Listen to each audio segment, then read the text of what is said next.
Hello, here's how to fix on something like a phone or oil diffuser. The charging port is not charging, it's just the light is happening for a little bit, like really quick.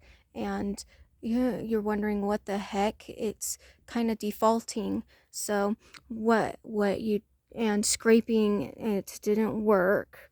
You put on a little piece of something like toilet paper, vinegar that you squished out so it's not dripping, and then you stick it in. You see that it has a top and a bottom, and you stick it in, and you might only need to do it for like 3 minutes and then take it out.